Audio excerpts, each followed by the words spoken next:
Salut, salut! Aujourd'hui, on se retrouve pour une petite vidéo où on va parler un petit peu de comment stocker ses légumes. Alors, j'ai fait des vidéos sur la création d'un petit potager quand on a un petit jardin, comment produire des légumes, comment être productif sur un petit espace. Mais une des problématiques, entre guillemets, si on peut appeler ça un problème, c'est que quand on récolte par exemple des légumes racines, pommes de terre, carottes, navets, betteraves, quand on en produit beaucoup, quand on veut les récolter, on n'a pas forcément envie de tout manger immédiatement, on a envie de conserver ces légumes pour une bonne partie de l'hiver. Bien souvent, quand on a un petit jardin, on n'a pas de cave pour stocker ces légumes racines. Alors la première solution, selon moi, pour conserver les pommes de terre, les carottes, les panais, les betteraves, tout l'hiver et les consommer au fur et à mesure des besoins et de récolter, d'avoir des légumes frais tout l'hiver, c'est tout simplement de les laisser en pleine terre. Les laisser en pleine terre, c'est le milieu parfait, elles vont se mettre en dormance et en théorie, elles se remettront à germer ou à redémarrer au printemps prochain. Donc tout l'hiver, elles seront en dormance, elles auront leur stock d'énergie, elles ne vont pas se dégrader si elles restent en pleine terre.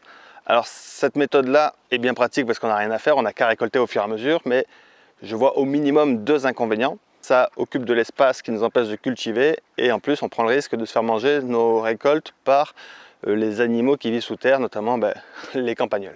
Ah oui, petite info, parce que ça m'arrive souvent de discuter avec des personnes, et en fait le campagnol terrestre et le râteaupier, c'est le même animal, ce sont juste deux appellations différentes qui désignent le même animal, parce que parfois on me dit « Ah non, moi j'ai pas de campagnol, j'ai juste des râteaupiers » ou inversement, j'ai pas de râteaupier, j'ai des campagnols. En fait, c'est le campagnol terrestre et le râteaupier, c'est le même animal, c'est juste qu'on lui a donné deux appellations différentes. Alors une autre façon qui est intéressante pour stocker ces légumes racines, navets, carottes, panais, betteraves, etc. C'est ce que j'ai fait ici, ce sont des bacs de culture surélevés et dans lesquels j'ai installé un grillage au fond. Le grillage au fond en fait permet d'éviter l'arrivée des campagnols et donc je peux laisser mes racines de betteraves là-dedans et du coup les campagnols ne viendront pas me les manger. Voilà. Par contre, ça ne résout pas l'autre problème, c'est par exemple je veux cultiver des poireaux, là où il y a les betteraves, je ne peux pas cultiver les poireaux. Là j'ai fait des semis de navets, si j'avais laissé des racines ou des tubercules sous terre, ça aurait été un peu plus embêtant de cultiver les navets. Et puis surtout en récoltant, j'aurais défoncé la nouvelle culture. Donc ça résout le problème des campagnols, mais ça ne résout pas le problème de l'espace que ça occupe dans le jardin.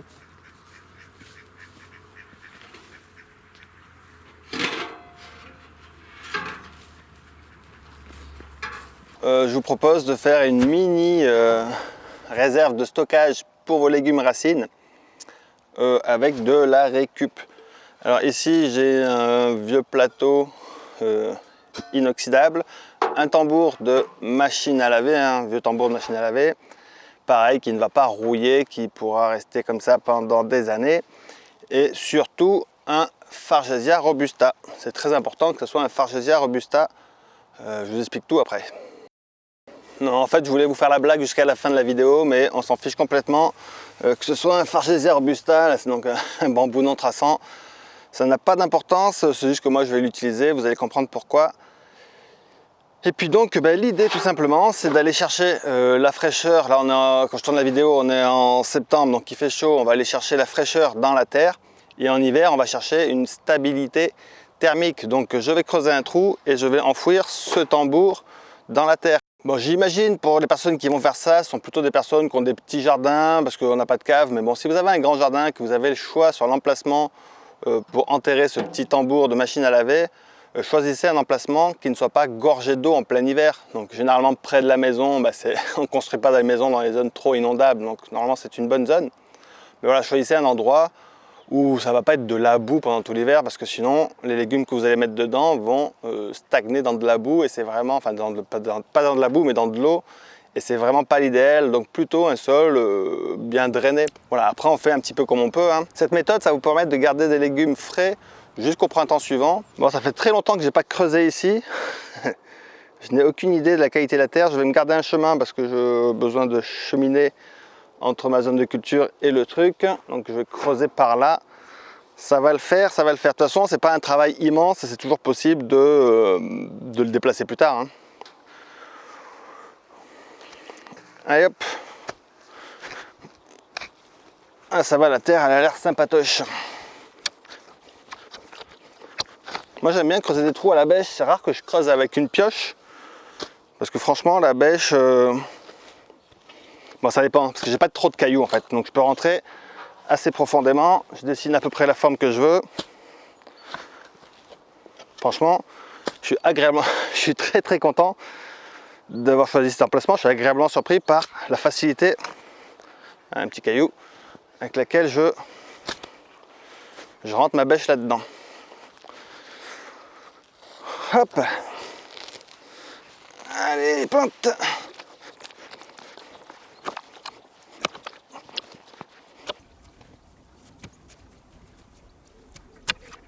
Alors moi j'ai un tambour à machine à laver comme ceci, hein, c'est-à-dire que quoi, il est posé comme ça au fond du trou, mais certains tambours vont devoir être posés comme ça avec une ouverture sur le côté. C'est pas mal souvent parce que l'ouverture elle est toujours présente.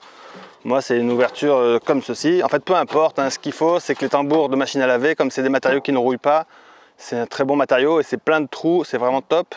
Mais peu importe la position dans laquelle vous devez le mettre pour avoir accès à la trappe. À vrai dire, je préfère un petit peu ces formats-là car le trou est plus grand et je vais pouvoir facilement farfouiller à l'intérieur. Mais c'est ce que j'ai en fait, hein. La récup, c'est de la récup. Donc on le met parfaitement horizontal au millimètre près, hein, comme ça. Et puis on remet de la terre, hein, pas compliqué. Donc là l'idée c'est que la terre en fait elle garde la température dans la terre. Il n'y a pas trop d'amplitude thermique, ça reste assez stable et c'est ce qu'il faut en fait pour conserver les légumes. Il ne faut pas que ça congèle et après que ça monte à 40 degrés. Ah oui, un truc tout bête, je vous le dis maintenant, c'est que moi comme j'ai pas de porte à mon tambour de machine à laver, c'est pour ça que j'ai ce plat également. Ce plat, ça fera une fermeture parfaite. Pour empêcher les animaux de rentrer, parce que s'il n'y a pas de fermeture, les animaux peuvent évidemment rentrer.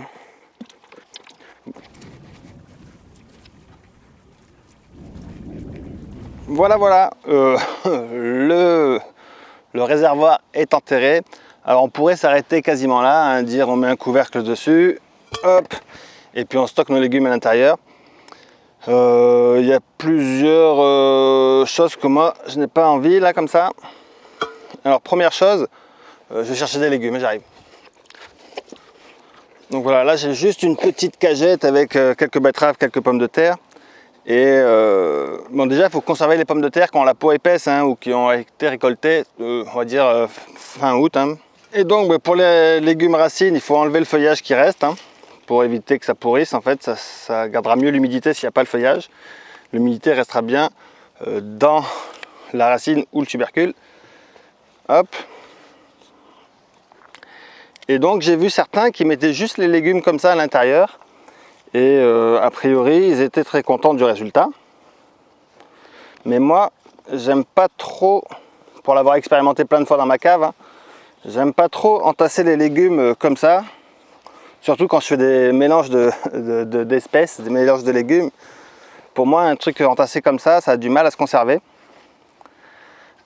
Alors, première chose que je fais, c'est qu'à l'intérieur, je trouve que c'est pas mal d'étaler des couches de paille, enfin de paille de blé ou paille d'herbe, du foin, des couches de matière sèche entre les légumes que l'on va tous espacer pour qu'ils ne se touchent pas, comme ça ils ne vont pas pourrir, ils seront mieux aérés. On aurait pu prendre de la paille, on aurait pu prendre paille de fougère, c'est pas mal la fougère, hein, ça a été longtemps utilisé justement pour stocker les légumes. Mais moi ce que j'ai, que je trouve pratique, c'est, je vais vous montrer. Donc moi j'utilise la sciure, pourquoi? Parce que quand on va devoir fouiller à l'intérieur, fouiller dans de la paille un peu compactée, dans du foin, certains utilisent même du sable, le sable c'est vraiment top. Mais le problème c'est quand je vais vouloir récolter un légume, pour rentrer ma main dans du sable, c'est pas possible en fait, il faut gratter, c'est un peu casse-pied je trouve, même la paille, alors que le foin, je rentre ma main dans le foin très facilement, je peux farfouiller et après je ressors ma main avec le légume. C'est vraiment très simple de plonger, d'aller à tâtons, de ramasser le légume et de le sortir sans aucun problème. C'est pour ça que je vais utiliser de la sciure et aussi et surtout parce qu'en ce moment, j'ai de la sciure, donc j'utilise aussi ce que j'ai, mais voilà.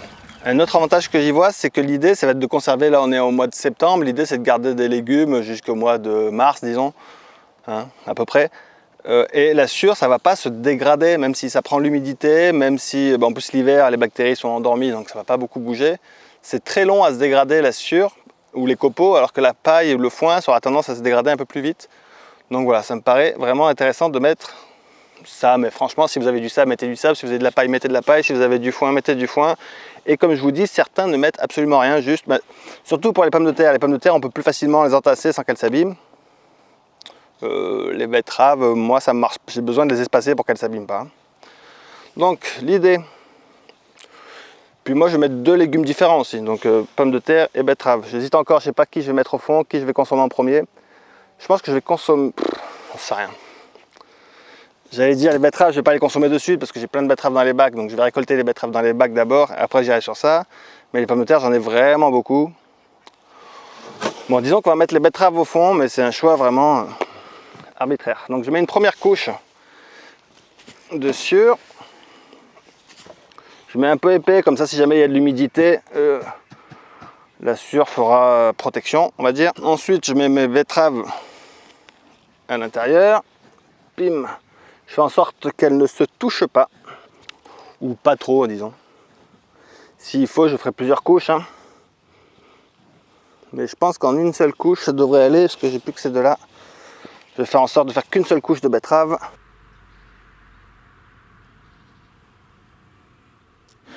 Ensuite, je remets une couche de sciure de bois. Voilà, histoire que les pommes de terre par-dessus ne touchent pas les betteraves. Voilà, j'ai bien quelques centimètres là entre betterave et pommes de terre. Donc là, je mets les pommes de terre. Elles pourraient, franchement, les pommes de terre, elles pourraient se toucher. À mon avis, ce serait pas un problème, mais bon. Allez, en les disposant, je fais en sorte qu'elles ne se touchent pas. On va dire que c'est toujours un peu mieux. Ah. Mais là, vous voyez, je viens d'en abîmer une de pommes de terre en la tapant sur le coin de la cagette. Je préfère ne pas la mettre à conserver, je préfère la manger rapidement pour n'avoir que des pommes de terre pas trop abîmées.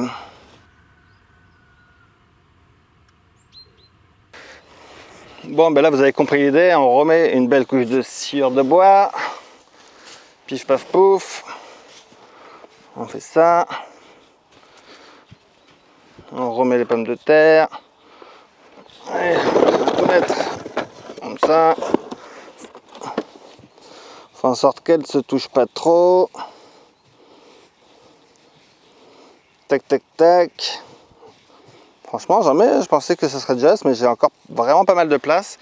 Et ben, du coup, ce que je vais faire, c'est que je vais mettre une grosse couche de sciure de bois par-dessus. Je vais remplir le contenant entièrement.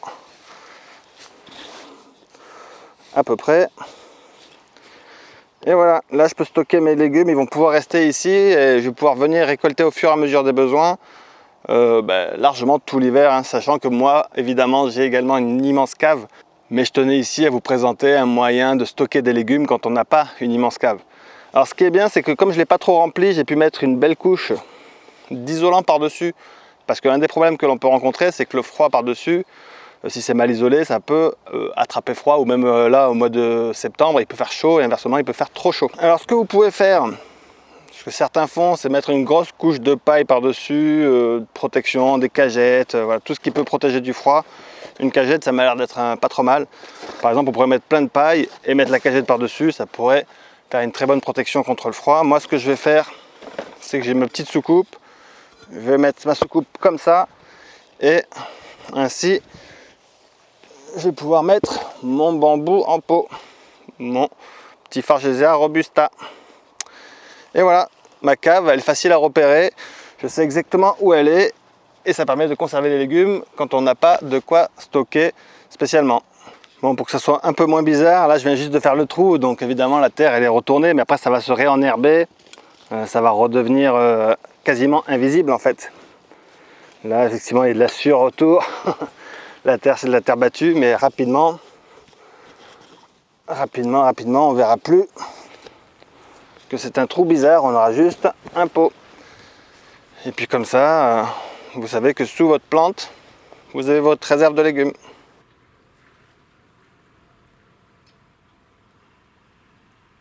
Et puis voilà, je vous remercie beaucoup d'avoir suivi cette vidéo. J'espère que ça sera utile à certains d'entre vous ou que ça aura donné des idées à certains autres d'entre vous. Un immense merci évidemment à vous qui regardez mes vidéos, qui soutenez mon travail, etc. Et puis un immense merci aux personnes qui soutiennent financièrement la chaîne via le financement participatif. C'est vraiment génial, vous êtes trop forts et je vous dis à très bientôt pour une nouvelle vidéo. Ciao, ciao.